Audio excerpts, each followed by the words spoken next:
The expression on Karen's face when I informed her she was trespassing on my private lake was worth every cent of the legal expenses that came afterward. Picture this: I'm standing at the edge of my dock, pointing toward freshly posted no trespassing signs while HOA President Brenda Hutchinson turns pale as a ghost. Her pontoon's engine dies mid-rev, the sudden silence almost theatrical. The air is thick with the scent of lake water and sunscreen as 20 neighbors line the shore.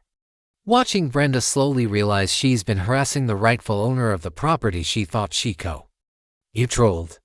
But here's the twist: this confrontation wasn't just about access to the lake. Brenda had been scheming to slap the entire neighborhood with $2.3 million in bogus assessments, pretending there were shared waterfront rights. When I inherited the property, she figured she'd found the perfect fool. She couldn't have been more wrong. So, tell me, what would you do if your HOA tried to take your private land right in front of your friends?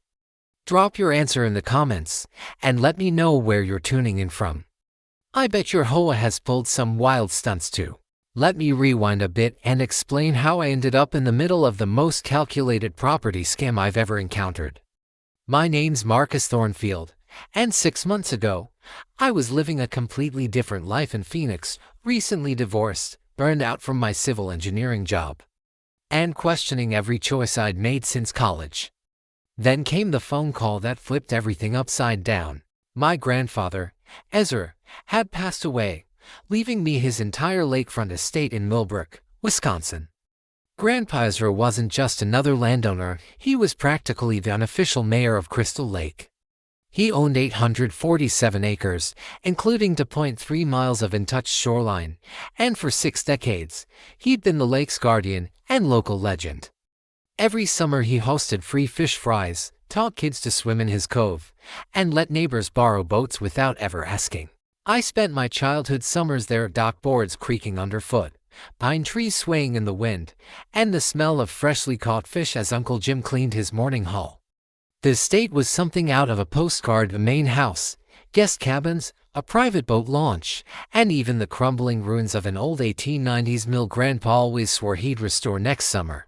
That's where I met Brenda Hutchinson, and let me tell you, this woman was a character straight out of a sitcom.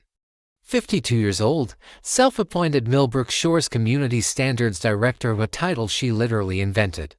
She'd moved from the Minneapolis suburbs 3 years earlier with a mission to elevate community standards, which in her mind meant policing mailbox heights and regulating deck stain colors. She was always dressed in spotless tennis whites despite never touching a racket, and she drove a white BMW SUV with Community 1 ST vanity plates. She radiated the kind of energy only found in people who've just discovered how much fun and checked authority can be. Exactly 1 week after I moved in, she appeared on my doorstep, a clipboard in hand, smile sharp enough to cut glass. "We need to talk about your grandfather's informal agreements with the neighborhood," she said. Like she was about to conduct an audit. Her perfume hit first: expensive, overpowering, and oddly synthetic, like it was hiding something unpleasant. Then she pulled out a 47-page community lake usage agreement demanding a $12,000 yearly maintenance fee. She insisted the lake access was an implied easement that now required official documentation. Since ownership had transferred to an outsider, the way she said outsider made it sound like a threat. Then she pulled out a 47-page community lake usage agreement demanding a $12,000 yearly maintenance fee. She insisted the lake access was an implied easement that now required official documentation. Since ownership had transferred to an outsider, the way she said outsider made it sound like a threat. The next weekend, I decided to host a small barbecue, 8 of my college buddies, good food, and a little nostalgia for the legendary gatherings Grandpa used to throw.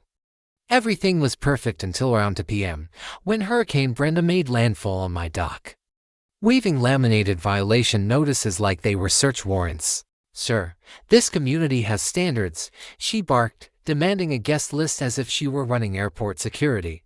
"Your grandfather knew how to respect boundaries." The smell of grilled burgers couldn't mask the sudden awkwardness. One by one, my friends started packing up, and before long, the dock was silent. Party over, courtesy of Millbrook's self-appointed lake sheriff. That night, Frustrated and feeling like I'd let Grandpa down, I decided to take a closer look through his study. While checking the shelves, I noticed a loose wooden panel because apparently, my grandfather had a bit of spy flair mixed in with his love for books. Behind it, I found a cedar chest stuffed with treasures, original land deeds, old surveyor maps, and water rights documents dating all the way back to the 1920s. One document stopped me cold: Crystal Lake Water Rights Grant, 1923, complete with county seals, notarized signatures, and every legal stamp imaginable. It granted exclusive water ownership to the Thornfield family. That's when my engineering background paid off. If there's one thing I've learned, it's this: when someone questions your property rights, the county courthouse records never lie. Everything else is just bluster and wishful thinking. It hit me Brenda wasn't just being overbearing. She was running a scam, shaking down residents for access to property she neither owned nor had any legal claim to. She wasn't an overzealous neighbor, she was a con artist, and she'd just picked the wrong guy to mess with. Monday morning proved it. I stepped outside and found a letter tucked under my windshield wiper, official looking, printed on fancy letterhead, and fluttering in the breeze like a white flag. Only this time, I wasn't the one surrendering.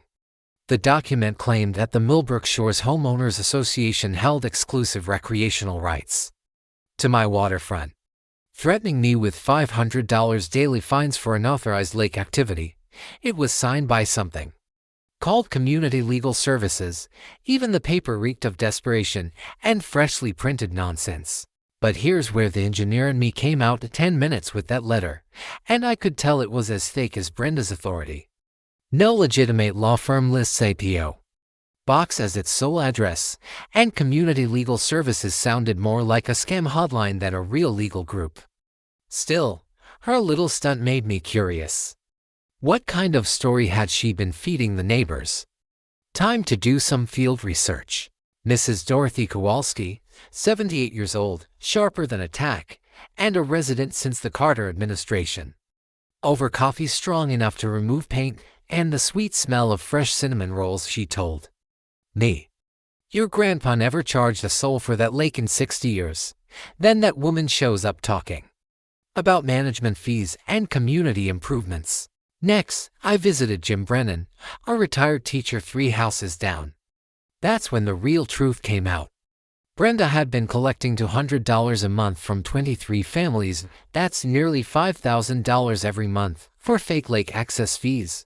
The Hendersons, a young couple who'd moved in for affordable lakefront living, were paying $2,400 a year just for their kids to swim in water my grandfather had always shared freely. Why do we have to pay to swim when old Mr. Thornfield never charged anyone? Their kids had asked. I knew then it was time to dig deeper, literally.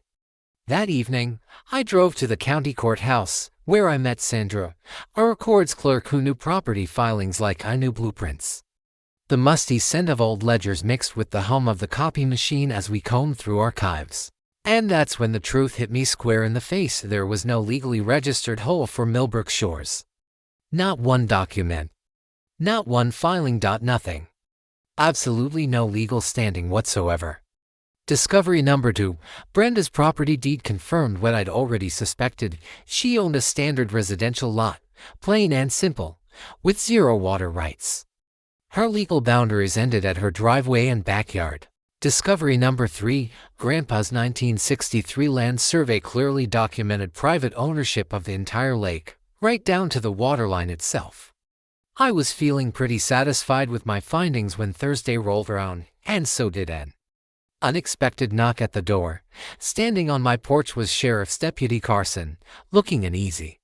Hat in hand. "Sir," he began, glancing at his notepad, "we've received a complaint accusing you of harassment and property damage. The claimant says you vandalized the community bulletin board and threatened residents."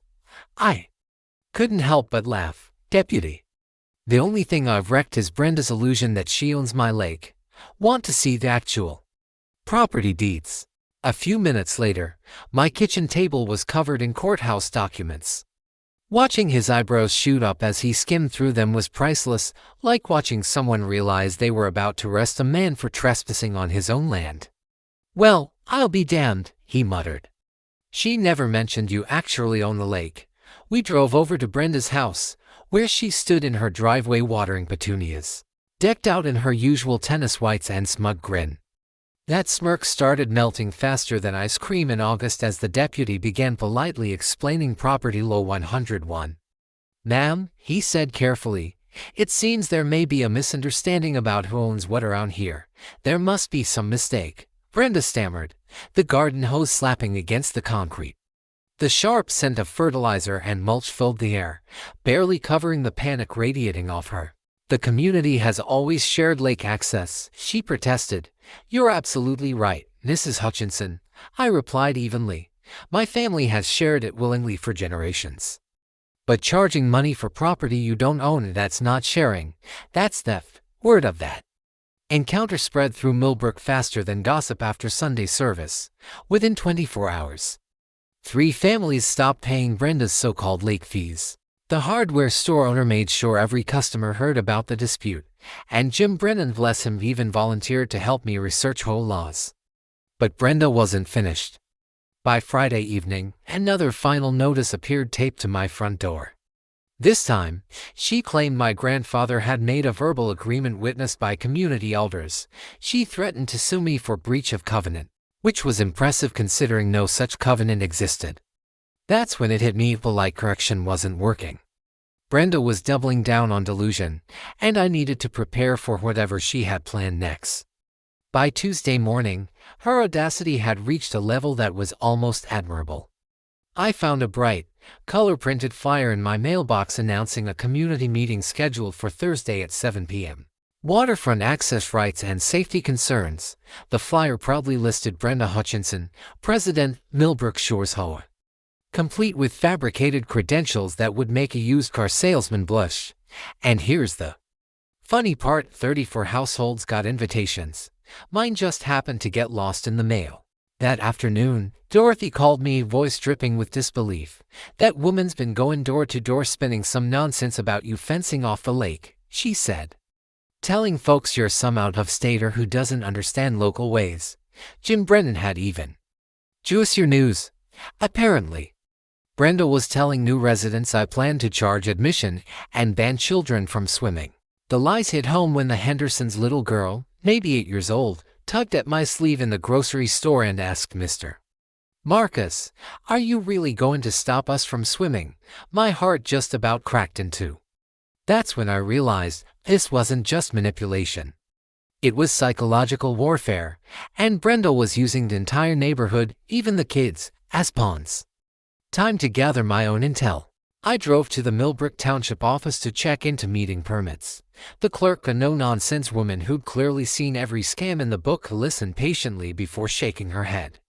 "No permit filed, no legal HOA registration, no insurance coverage," she said flatly. "If she's collecting money and holding public meetings, someone should notify the state attorney general." The air in the office smelled of burnt coffee and copier toner as she handed me copies of surrounding property records. That's when the plot twist hit. 3 other families also owned their own shoreline sections. Brenda wasn't just charging for something she didn't own, she'd been scamming people who didn't even need her permission to use the water. By the time Thursday evening arrived, I'd made up my mind. I was going to crash Brenda's little propaganda meeting and let the truth do the talking. The community center was jam-packed, more than 40 residents crammed into metal folding chairs, balancing styrofoam cups of coffee and half-eaten donuts on rickety card tables.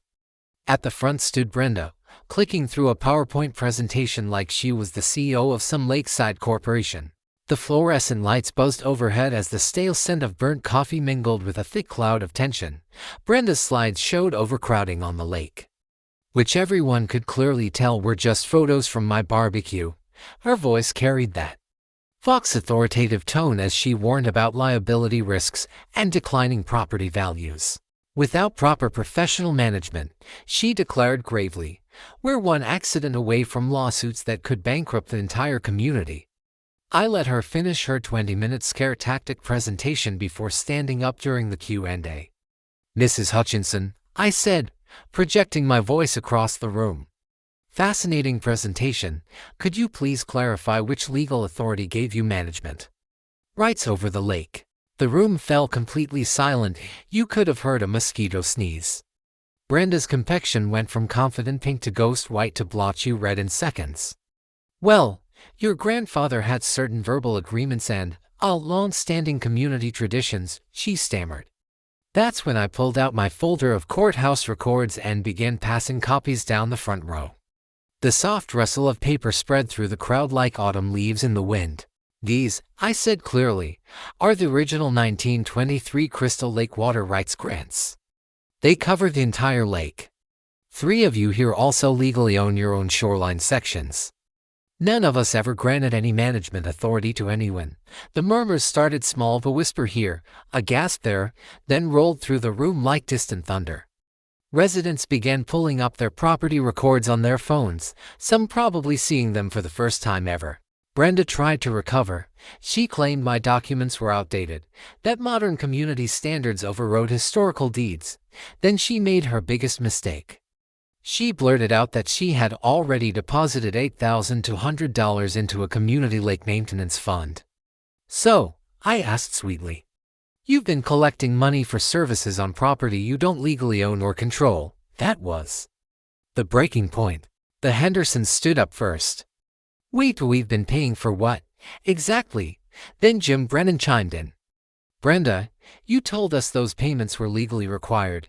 And from the back, Dorothy's voice sliced through the chaos. Ezra Thornfield never charged nobody a dime in 60 years. Brenda slammed her laptop shut, muttered something about consulting legal counsel, and bolted out the door like a raccoon caught in a spotlight. The room erupted into a sea of chatter. A dozen families surrounded me, demanding to know about refunds. Sarah Chen, who runs the local restaurant, offered to host a real community meeting, one based on facts, not fantasy. 3 residents quietly mentioned that Brenda had been sneaking around taking photos of their homes for insurance purposes, which sounded about as legitimate as her HOA presidency. But things were about to get even stranger. The next morning, I found surveyor stakes planted around my property, bright orange ribbons flapping in the breeze like warning flags. A quick call to the county planning office confirmed my worst suspicion. Someone had submitted an initial inquiry to subdivide my lakefront for a community recreation facility. Brenda wasn't just stealing fake fees anymore, she was attempting a land grab, trying to force development on my property. The woman had escalated from petty schemer to full-fledged property pirate, and honestly, I almost admired her nerve, almost. Then came the kicker. Friday morning, I received a certified letter, thick envelope, all the trappings of official government mail. The sender, North Shore Development Consultants. It sounded impressive. But one glance told me it was just another of Brenda's smoke and mirror operations. Inside was a preliminary assessment notice that nearly made my coffee taste like battery acid. It claimed my lake property was under community enhancement review and suggested I'd benefit from partnering with local stakeholders rather than opposing inevitable progress. And guess what? The return address matched that same P.O. box from Brenda's fake legal letters. She must have thought changing letterheads would fool someone with an engineering degree. So, back I went to the county planning office. There, I discovered Brenda had filed an official application for a community lake access improvement project, listing herself as the authorized community representative. The attached plans were outrageous, from massive boat launch expansion, a 40-car parking lot, and clusters of rental cabins dotting my shoreline like she was building her own summer resort. And the boldest part, the application claimed unanimous community support with over 40 resident signatures. As I scanned the list, I recognized several names from Grandpa's old fishing tournament records. So, I started knocking on doors. Dorothy's reaction was priceless. I never signed anything about development. That petition was for speedboat safety if some fool nearly ran over the Kowalski's dock. Jim Brennan was just as stunned. She told me it was for better lighting around the boat ramp, not building parking lots and cabins. The pattern finally revealed itself. Brenda had been gathering signatures for so-called lake safety upgrades, then repurposing them as endorsements for her grand development scheme. That's textbook fraud, and the kind that draws federal attention when wetlands and waterways are involved. While I was piecing this together, Brenda kicked off her media offensive. The local paper published a piece titled "Community Seeks Compromise on Lake Access Dispute," portraying me as some out-of-town troublemaker trying to block long-standing community traditions. They even quoted an anonymous long-time resident lamenting that newcomers don't understand small-town values, conveniently placing a photo of my no trespassing signs beside a shot of kids staring longingly at the lake. The pressure campaign didn't stop there. Neighbors began dropping by under the guise of friendly chats. Mrs. Patterson wrung her hands as she told me, "Brenda said I planned to install fences and charge admission fees like I was turning the place into a theme park."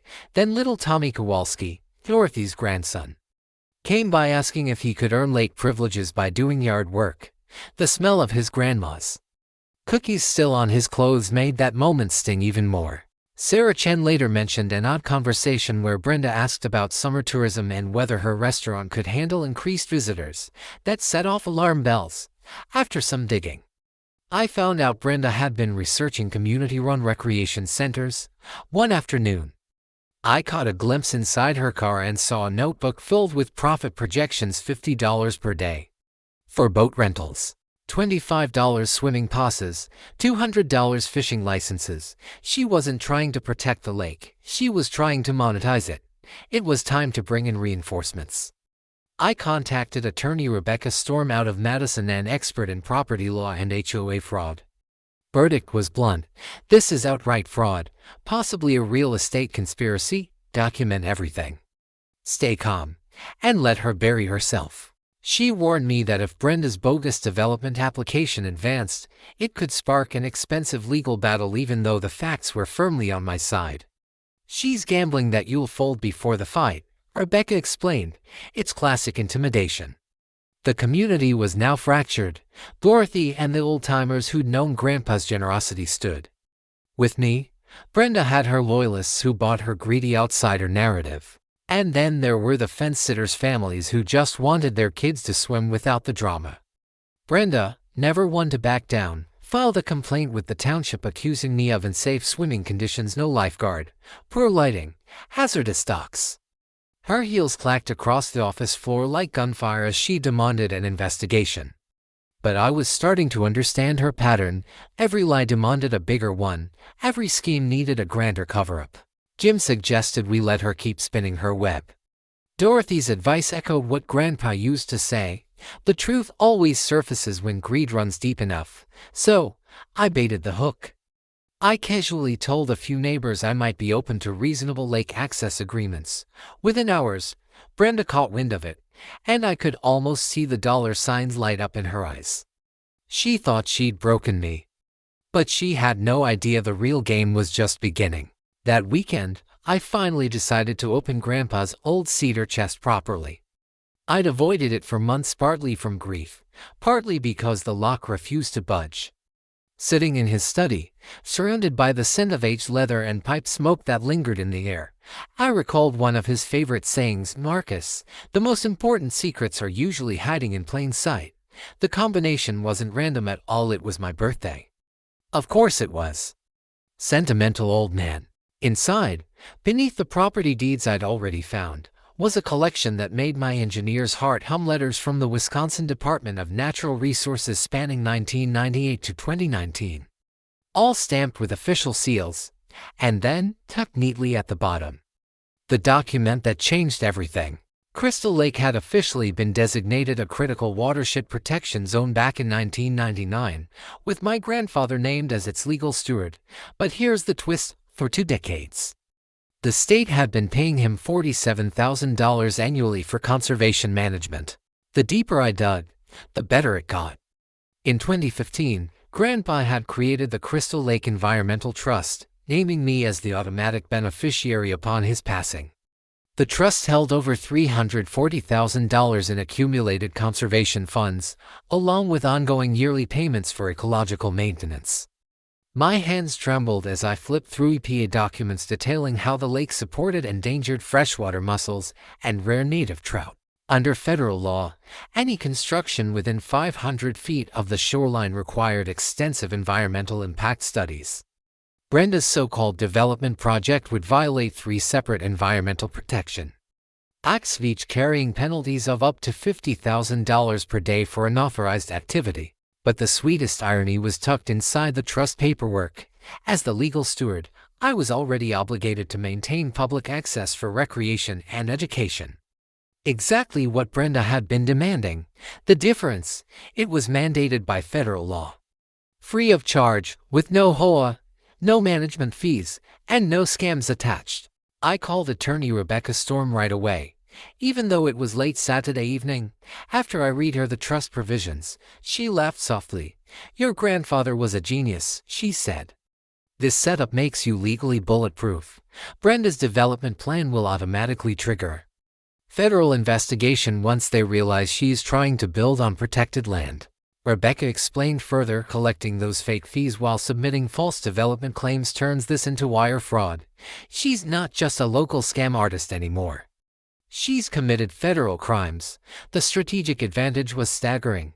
Instead of merely defending my rights, I could use the trust funds to deliver real community improvements, wheelchair-accessible docks, native wildlife education programs, annual conservation festivals, everything Brenda had promised, only legitimate, lawful, and free to everyone.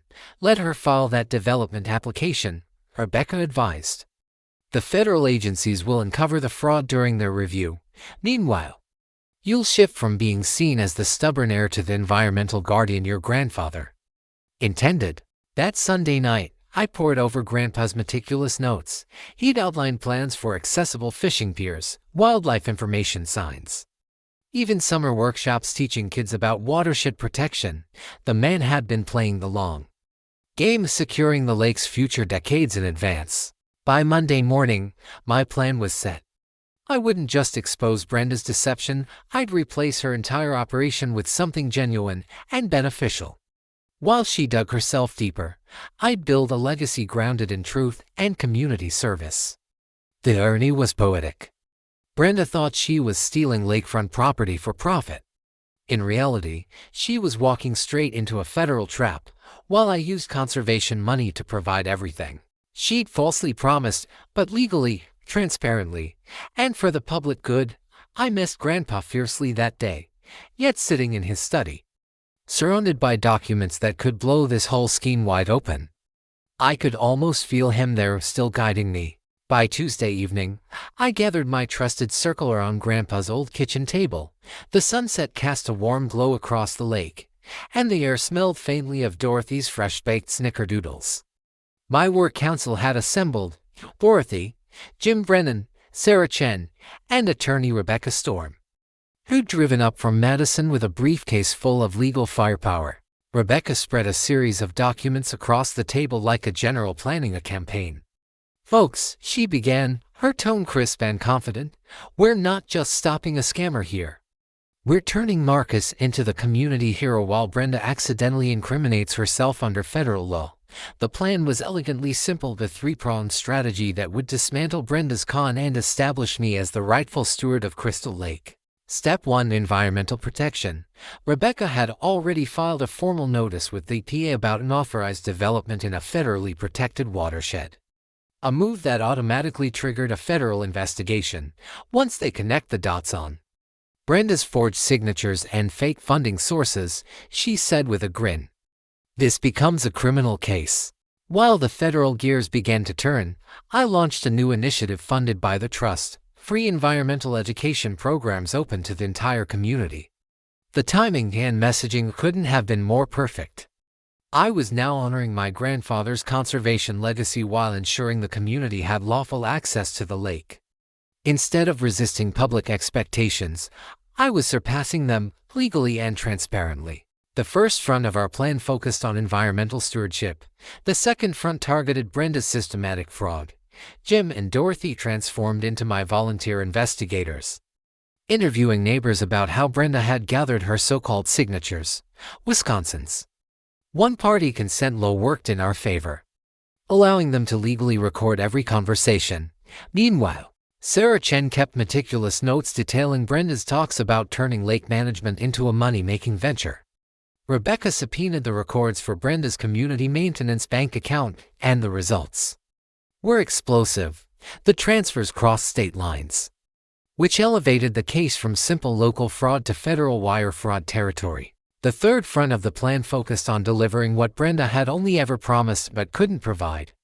I announced the first-ever Crystal Lake Heritage Festival for the upcoming 4th of July weekend, entirely funded by the Conservation Trust. The event would include free boat rides, fishing lessons for children, educational booths about the environment, and historical exhibits celebrating Grandpa's 6 decades of stewardship. The optics were devastating for Brenda at professional, well-organized community programming versus her sloppy, self-serving power grab. Over the next week, I invested the Trust's resources into visible, meaningful improvements. We repaired docks professionally, installed working safety lights, added properly spaced life-ring stations, and, using Grandpa's old designs, built a wheelchair-accessible fishing pier constructed to full ADA standards. My engineering background finally came in handy. Rebecca's paralegals established a rigorous documentation process. Every message, every encounter, every voicemail with Brenda went through her office to create an airtight legal record. 3 of my neighbors volunteered to serve as witnesses in case Brenda tried to harass or trespass again. And then came the psychological warfare, my favorite part. I turned excessively polite, always waving to Brenda in public, greeting her cheerfully, mentioning festival plans. Beautiful morning, isn't it, Brenda? Perfect day for community building. The poor woman couldn't figure out why I wasn't intimidated anymore. Meanwhile, Sarah Chen reached out to the editor of the local newspaper to correct their earlier, slanted article. Inherited Conservation Trust funds free lake programs for the public. We arranged a photo shoot featuring local kids fishing at the new accessible pier, complete with quotes from EPA officials affirming Crystal Lake's ecological importance. I also hosted a public information session at the library with Rebecca as the guest speaker. She explained how to distinguish legitimate HOA letters from fraudulent ones, distributing guides on verifying registrations and recognizing valid fees. Knowledge is power, and I was arming the community with the truth. Then, I dropped the bait. Casually, I mentioned to a few of Brenda's remaining supporters that I might consider formalizing lake access agreements through proper legal channels. Predictably, the rumor reached Brenda within hours. I could practically see the gears turning in her head. She thought she still had a chance to negotiate, but the hammer fell faster than she could react. The EPA's response was immediate. Within 48 hours of Rebecca's notification, federal investigators arrived and issued formal letters announcing an inquiry into unauthorized development in a protected watershed. Brenda's entire project was frozen pending investigation. Even better, the EPA forwarded evidence of her fee collections to the FBI's Financial Crimes Division. What began as petty neighborhood drama had now escalated into a full-blown federal criminal case. Meanwhile, the community's momentum was turning decisively in my favor. Word spread quickly about the free festival and the professional safety upgrades. Even Brenda's former allies started wondering why they had been paying fees for services that were now available legitimately and free of charge. 15 families volunteered to help with the festival, and several local businesses jumped in, eager to support authentic environmental tourism instead of Brenda's bogus development dream. But the best revelation came later, of a personal one. I discovered something most heirs never realize. Environmental protections often come with grant funding for maintenance and improvements. A quick call to the state environmental office confirmed that additional conservation programs were available to expand Grandpa's work. But the best revelation came later, of a personal one. I discovered something most heirs never realize. Environmental protections often come with grant funding for maintenance and improvements. A quick call to the state environmental office confirmed that additional conservation programs were available to expand Grandpa's work. The EPA's investigation notice arrived at the township office. According to the clerk, you could barely stop laughing when she called me. Brenda stormed in moments later, demanding to know who sabotaged her community development project. Her voice echoed down the hallway as she accused me of lying about the lake's environmental status. The clerk's reply was absolute perfection. Ma'am, she said, You can't build anything on a protected watershed without federal permits. That law has existed for decades. But Brenda wasn't ready to surrender without a fight. By Wednesday night, I noticed my dock's safety lights had been unplugged, and the life ring station had somehow ended up in someone's backyard. The next morning brought an even bolder stunt: a brand new private property, no swimming signs posted all around my shoreline, complete with fake by order of Millbrook Township labels. The clang of my hammer echoed across the lake as I tore down every last one. The smell of treated lumber and shiny hardware store tags told me those signs weren't cheap, or Brenda was sinking real money into her campaign of harassment. That's when her propaganda war erupted online. The local Facebook group turned into a battlefield overnight, with Brenda posting photos and angry rants about the out-of-state millionaire supposedly blocking community access. She accused me of using environmental law as a weapon against my own neighbors. Her photo edits were almost impressive, cropping images of me removing her illegal signs to make it look like I was dismantling legitimate safety notices. Comment threads exploded into 200-message arguments between people who'd never disagreed about anything more serious than snowplow routes. But Brenda's smear tactics got personal fast. She spread rumors that I planned to charge admission for lake access like some kind of theme park, and claimed my grandfather had been coerced into signing environmental agreements. Then she attacked my personal life, telling neighbors I'd fled Arizona to escape legal trouble after a messy divorce. 3 volunteers for the festival backed out after hearing her lies, and the community started to fracture. Dorothy and Jim began recording every conversation Brenda initiated, protecting themselves while adding to her growing file of evidence. Meanwhile, Rebecca's paralegal was quietly documenting every fake post and screenshotting each defamatory comment. "She's basically building our harassment case for us," Rebecca said with calm satisfaction. Desperate people always make dumb mistakes. Then Friday evening came, and Brenda made her boldest move yet. She showed up at my front door with what she called a compromise proposal. I'd been expecting this, so my phone was already recording when she began her pitch. "Look, you can't fight the whole community forever," she said, fiddling with her tennis bracelet. "Why not make some money instead of enemies?" Her offer was almost poetic in its stupidity and beautifully incriminating. She proposed that I keep my lakefront home, but let the community manage lake access for everyone's benefit. In exchange, I'd receive 30% of the management fees. "Think about it," she added, not realizing she was confessing to bribery on tape. 47 families paying $200 a month. That's over $100,000 a year. You'd make 30 grand doing nothing. I pretended to consider it, letting her dig the hole deeper.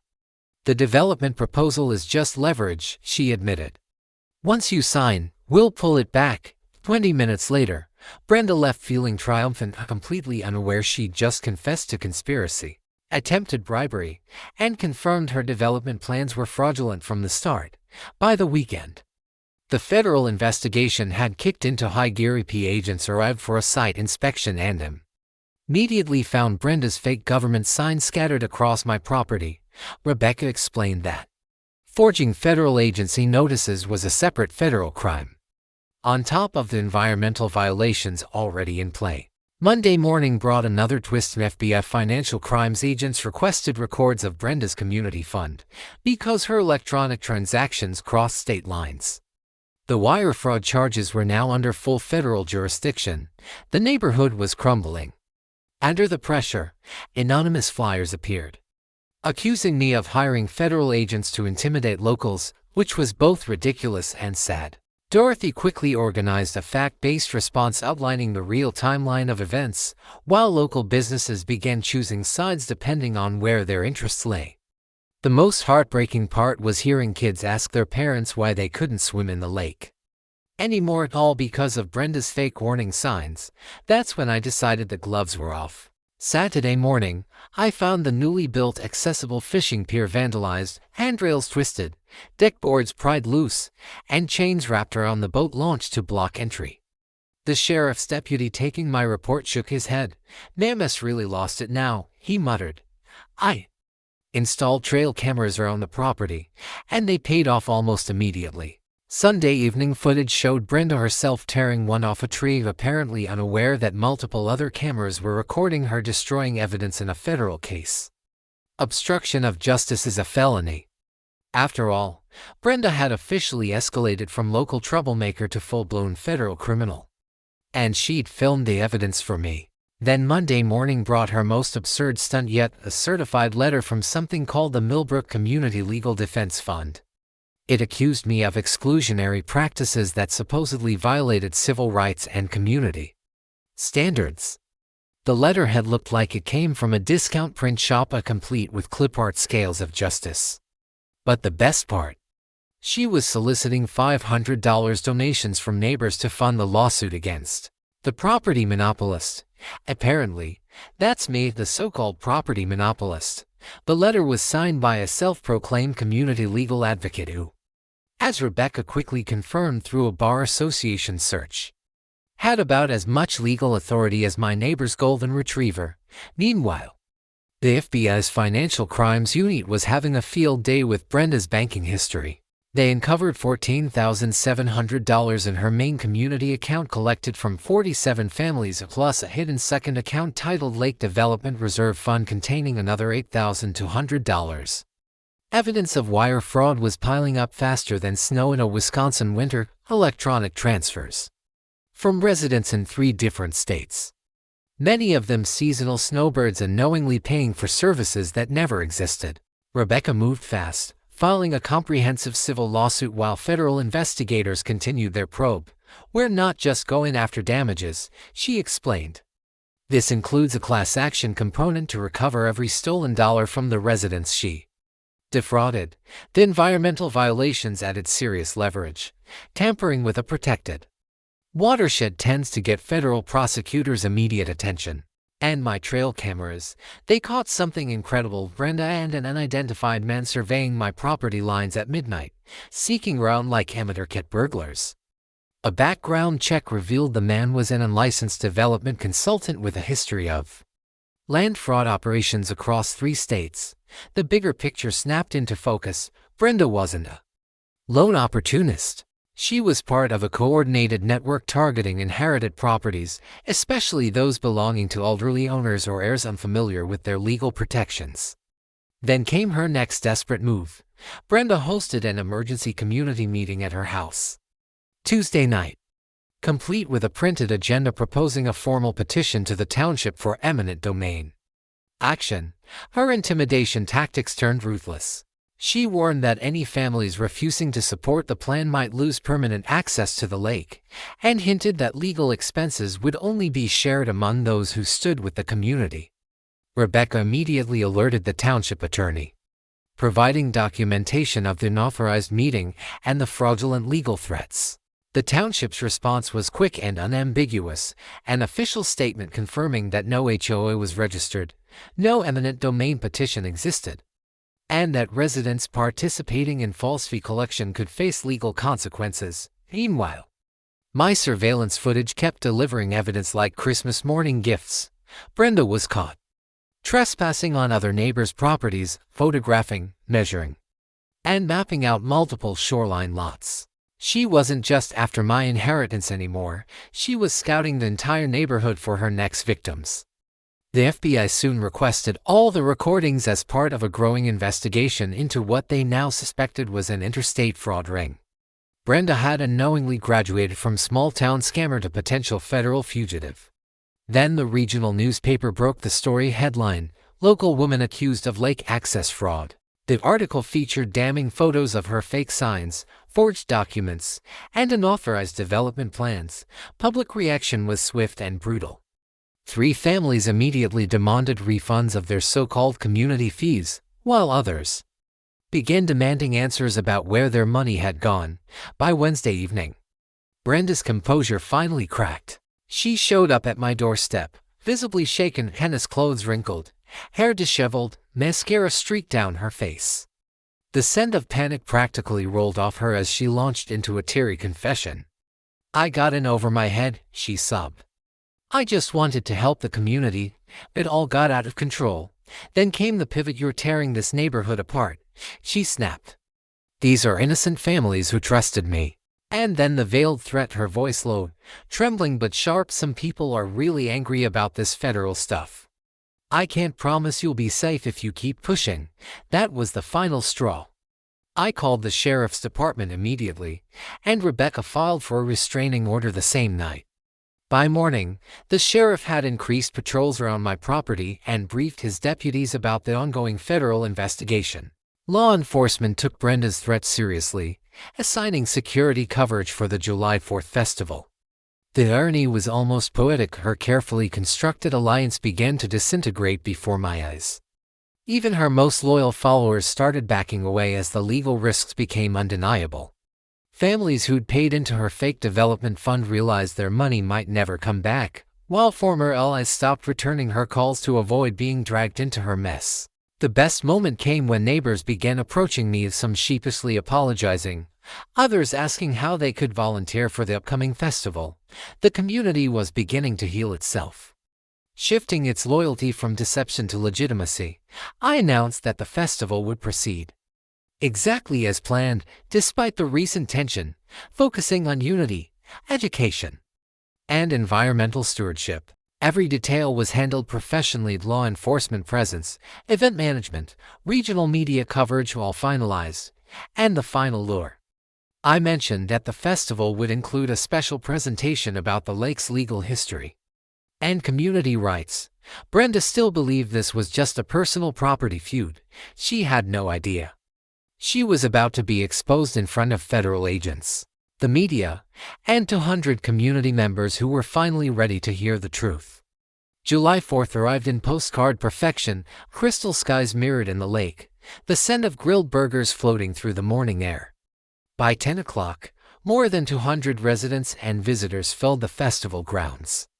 Children splashed in the designated swimming area while their parents admired the professional setup funded entirely through the Conservation Trust. Bright tents and banners rippled in the summer breeze, volunteers bustled at their stations, and 3 regional news crews positioned themselves strategically around the main pavilion. The high school jazz band provided the perfect backdrop while food trucks lined the access road, generating more than $15,000 in local business revenue. This, I thought, was what real community programming looked like. The historical exhibits highlighted Grandpa's 6 decades of conservation work, complete with wildlife photography and interactive displays teaching kids about endangered freshwater mussels. The new wheelchair-accessible fishing pier was packed with families, and thanks to the professional liability insurance I'd secured, everyone could enjoy the day without a care. Then, at exactly 2:30 p.m., Brenda appeared, right on schedule. She stormed across the festival grounds like a woman possessed, clipboard clutched in one hand. 3 nervous supporters following behind her like lost ducklings. Conversations faltered mid-sentence as she marched straight toward my information tent, her white tennis outfit practically glowing under the sun. "This illegal gathering must end immediately," she shouted, loud enough for half the crowd to hear. The smell of sunscreen and lake water hung in the tense air. I smiled politely. "Mrs. Hutchinson, so glad you could join our celebration. Isn't it a beautiful day?" But Brenda wasn't here for pleasantries. She demanded to see event permits and insurance documents, then proudly flashed a laminated badge declaring herself a community safety inspector, apparently her newest made-up title. As the elected HOA president, she announced dramatically, "I'm shutting down this unauthorized commercial activity." Confusion rippled through the crowd. Families began whispering, unsure what to believe. That's when I made my move. "I appreciate your concern for public safety," I said calmly, handing her a thick folder. "Here are the township permits, full insurance coverage, and verification from our professional safety coordinator." Her face flushed deep red as she flipped through the legitimate paperwork that obliterated her authority claims. The crowd pressed closer, sensing something big. "Mrs. Hutchinson," I continued sweetly, "would you mind showing everyone your credentials for inspecting community events?" That was her breaking point. She pulled out her bogus HOA registration certificate, a poorly forged document with fake seals. Cameras zoomed in. Phones went up across the crowd. Her lies were finally on record. I stepped up to the sound system and took the microphone. "Friends," I said, Mrs. Hutchinson has raised some important questions about legal authority here. Let's clarify who actually holds it. The festival's big screen lit up with projected images of property deeds, EPA designations, and trust documents. 200 people went silent as I explained the 1923 water rights grant, my grandfather's surveys, and the verified ownership structure. To confirm, I said, turning toward the EPA official present. Agent Rodriguez can verify that Crystal Lake is federally protected as a watershed. He nodded firmly. Mrs. Hutchinson, I concluded, you've been trespassing on private property for months, collecting fees for services you were never authorized to provide.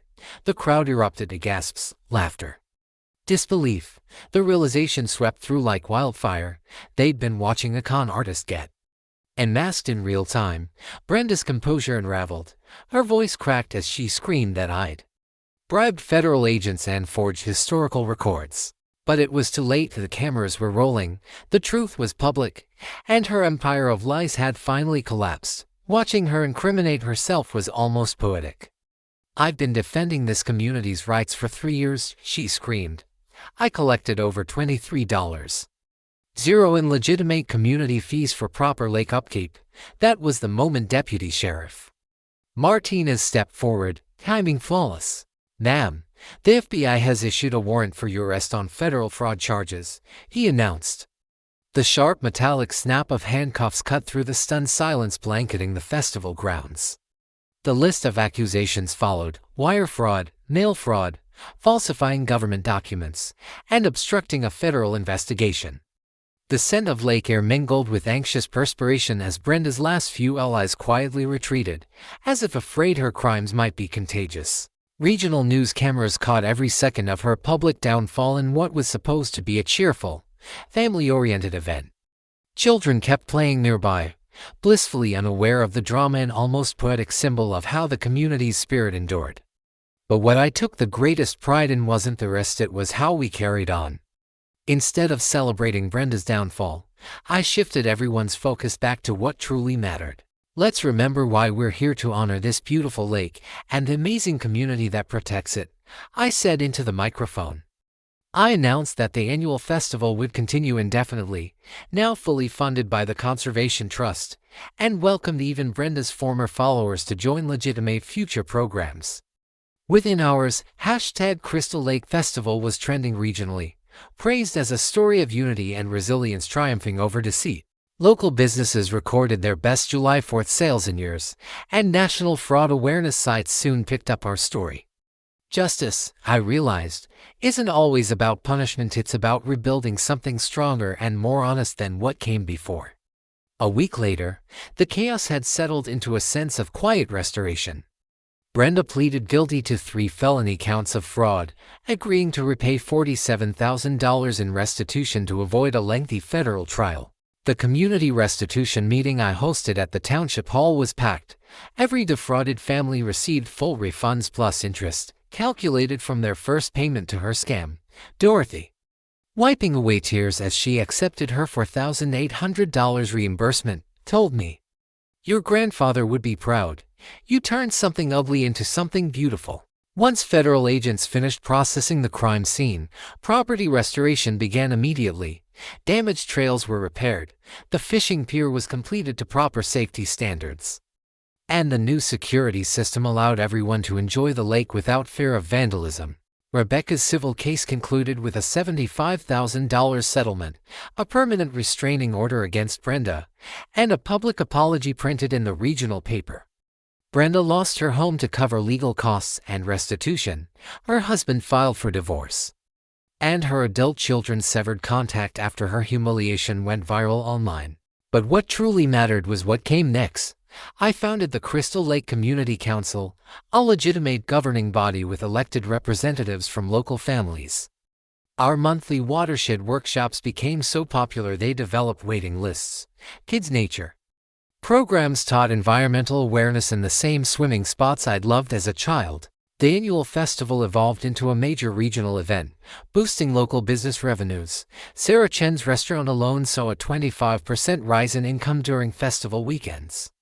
And the County Tourism Board featured our conservation success in its official guide. On a personal level, Marcus, I found something I've been missing since my divorce purpose. The township elected me to the Environmental Board, and working alongside Sarah on community projects naturally grew into something more. I decided to stay permanently, honoring Grandpa's conservation legacy while building a better future. The Conservation Trust expanded beyond anything I'd imagined.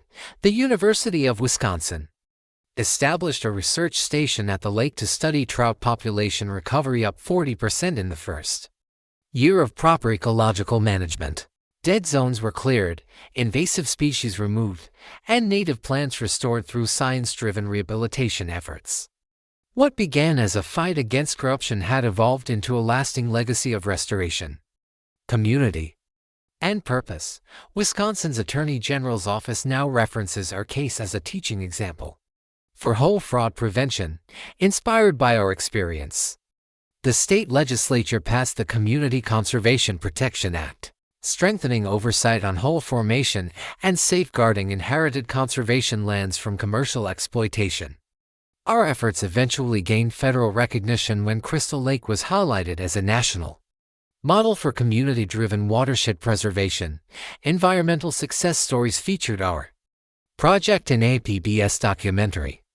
And I've since spoken at property rights and conservation seminars across 3 states.